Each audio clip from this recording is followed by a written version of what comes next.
Deu para o Goiás por 1-0 pelo Campeonato Brasileiro. E essas imagens custaram muito caro ao clube. O Vasco foi punido pelo STJD. Perdeu a oportunidade de receber o seu torcedor em 4 partidas. E passada a punição esportiva, foi a vez da Justiça Comum interditar o estádio de São Januário. Passados 90 dias e muitas reuniões, nesta quinta-feira o Vasco finalmente terá um reencontro com o seu torcedor no seu estádio. Enfrenta o Coritiba às 7 da noite. A Prefeitura do Rio elaborou um planejamento operacional de atuação para o entorno do estádio. 6 câmeras foram instaladas a fim de permitir que o Centro de Operações Rio monitore e oriente os agentes da Prefeitura. O planejamento prevê a interdição de todo o perímetro do estádio, o que facilitará o deslocamento dos torcedores a pé. Estas interdições devem acontecer 6 horas antes dos jogos. Equipes da Secretaria de Ordem Pública e da Guarda Municipal vão trabalhar com efetivo de 103 agentes.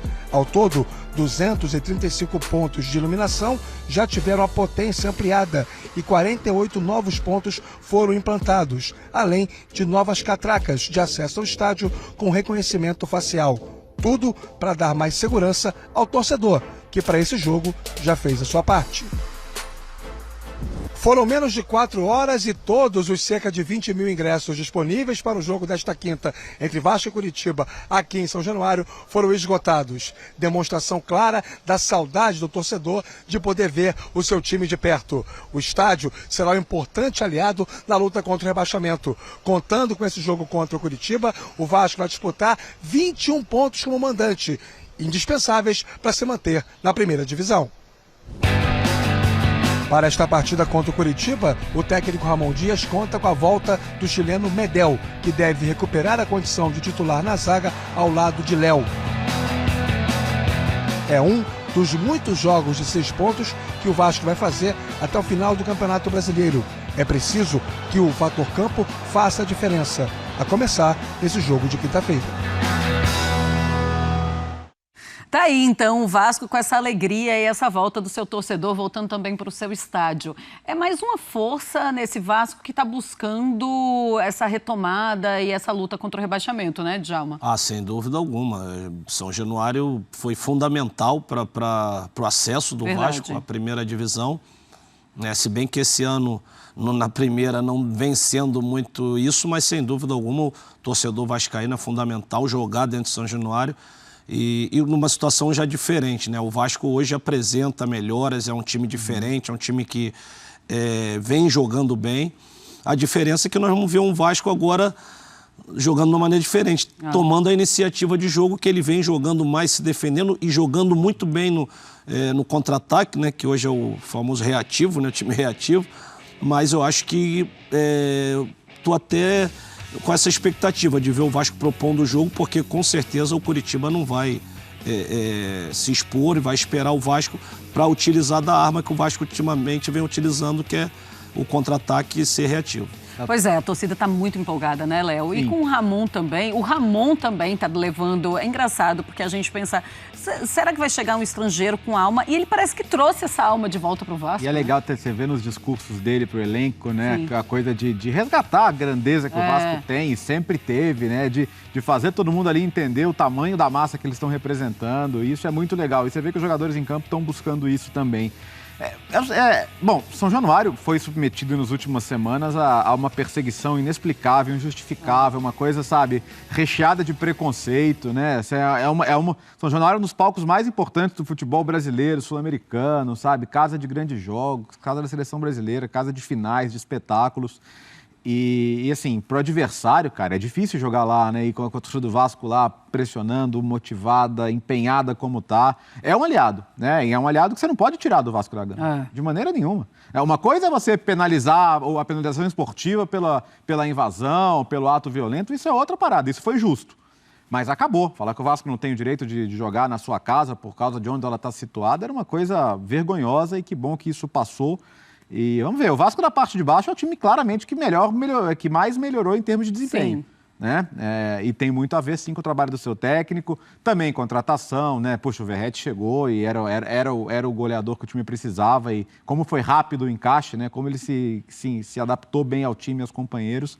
Então vai ser um espetáculo, vai ser muito legal de ver, até porque o Coxa precisa muito desses pontos também, né? Pois é, tem o Coxa precisando também, e tem uma sequência, Djalma, eu queria que você falasse se é um momento mesmo de esperança do torcedor e se o torcedor está certo em ficar animado, porque a sequência primeiro é o Coritiba agora, depois tem o América e depois o Santos, ou seja, todos os times ali que estão na mesma luta, né? Ou seja, aquele jogo de 6 pontos 3 vezes. Não, eu acho que esses 3 jogos, eles são fundamentais para o Vasco, porque são confrontos diretos, né? E com essas, lembrando sempre que o Vasco tem 2 jogos a menos. Então, assim, ganhando esses 3 confrontos, o Vasco já pode sair da zona de rebaixamento. Agora, a tarefa não é fácil, não. Tudo passa por esse primeiro jogo, tem que ir passo a passo, porque às vezes quando você está tendo aquela melhora e tem um baque dentro de casa, vem aquele desânimo de novo. Então esse jogo de São Januário é fundamental, principalmente para que o Vasco, pensando no futuro, em escapar desse rebaixamento, São Januário volte a ficar aquele caldeirão que foi na Série B, né?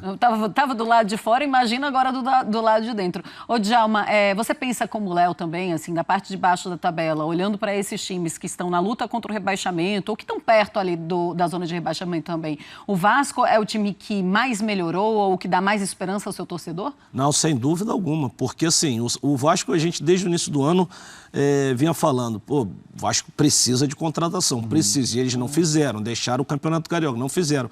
E quando fizeram foi tarde, né? O Vasco já numa situação complicada, mas foram jogadores muito bem contratados que estão agregando.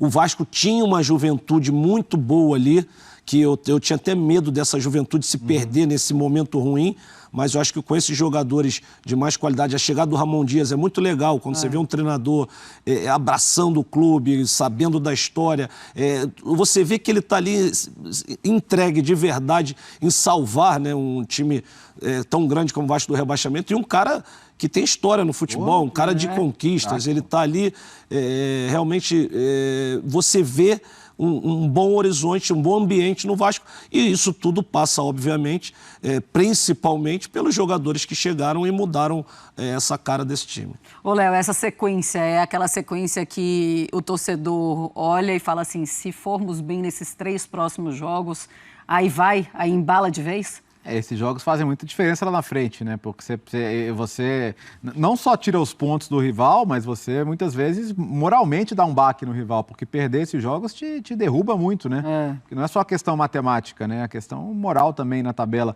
E você vê, por exemplo, o América, né? O América não era um confronto direto com o Bragantino ontem, mas o América teve a chance de salvar um ponto no final no pênalti e perdeu. Então já é um time que vem pesado para a próxima rodada, né? Vem pressionado, então você carrega muito o resultado de uma rodada para outra. Então o importante é não perder o embalo. Você consegue aqui somar pontos em cada um desses jogos, fica grandão aí para uma reta final, né? E o Vasco vem num bom embalo, né? Que ele praticamente nos últimos, com o Ramon Dias, perdeu para o Palmeiras num jogo em que jogou bem. Sim. E para o Palmeiras, dentro do Allianz. Então, assim, mantendo esse nível, acho que o Vasco tem chance, sim, dentro da dificuldade, né, dos times que estão abaixo, eu vejo o Vasco com maior possibilidade de conseguir escapar, né, desse descenso. Muito bem, olha, Fãs de Esportes, ainda falando da 24ª rodada do Campeonato Brasileiro, amanhã mais 2 jogos. Bom, rapaziada, é isso aí, galera. O Vasco vem numa fase boa, apesar da fase ser boa, ainda está na zona de rebaixamento. Tem esses confrontos diretos, caso o Vasco consiga vencer Coritiba, América Mineiro e o Santos, né? Pelo Campeonato Brasileiro, ele já consegue dar uma escapada aí dessa zona, né? Briga direta é jogo de 6 pontos, né? O Vasco tira ponto do rival e soma ponto, então são 6 pontos. Você vai estar tirando ponto de um possível cara que pode te lançar na zona de rebaixamento e vai estar somando. Então, muito importante esses 3 jogos. Dependendo de como for o resultado, muita gente já vai saber qual será o destino do Vasco no próximo ano. É muito por causa desses 3 jogos aí. Acho que o Vasco passa bem, né, pela próxima temporada. Passar bem é o que, na minha opinião? É pegar uma vaga aí de Sul-Americana, né? Se você acredita, deixa o seu like aí, se inscreva no canal, comenta o vídeo que acharam, beleza? Valeu, galera!